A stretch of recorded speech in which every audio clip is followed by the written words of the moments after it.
Welcome into another edition of the Leadership Library, hosted by CEO and author Rocky Romanella.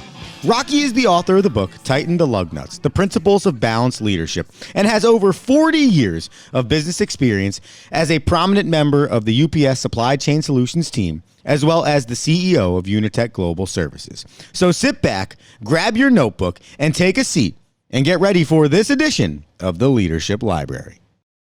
Welcome to the Leadership Library. I'm your host, Rocky Romanella. We've been discussing over the past few episodes this fire phenomenon inside an organization and the four causes. We've talked about micromanagement. We've talked about poor time management.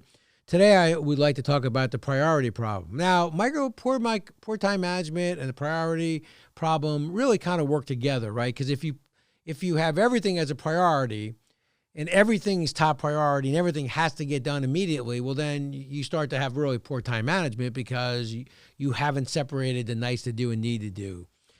I think if everything's a priority to you, besides the fact that it's a killer on time management, you also start to become the leader who cries wolf, right? Because if everything's so important and every time you meet with your people and say, this is the most important thing we're going to work on, well, then at some point you start to say, well, at some point, something can't be the most important thing we're working on.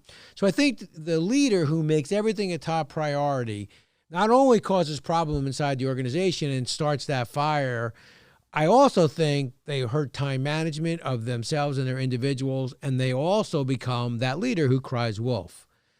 Every task or every assignment can't carry the same weight. It's impossible. And it's impossible for a team to prioritize or even to begin to identify what needs attention and what doesn't, because you've made everything a priority.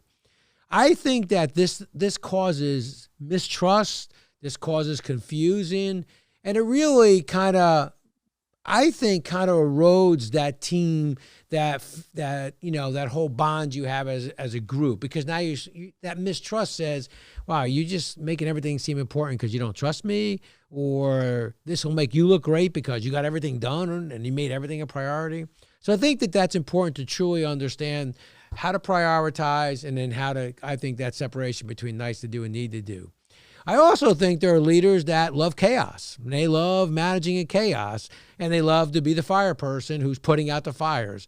I think chaos is not one of those traits you want to have as a leader. And the day you start to think that you're the leader who handles chaos better than everybody else, you really got to go take a look in the mirror and start to wonder, how effective am I? And am I that person that people want to follow? Because right now they're not really quite sure what hill we're supposed to take, why we're supposed to take it, what's important, what are we supposed to be doing, what do we leave off to the side so we can finish this most important thing.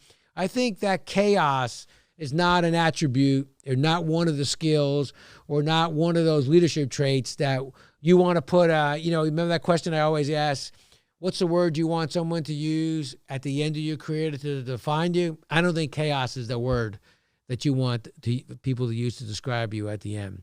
So leaders need to be able to differentiate which tasks need attention, which ones should be set aside for a future, and what are the things that I really need my people to be working on now.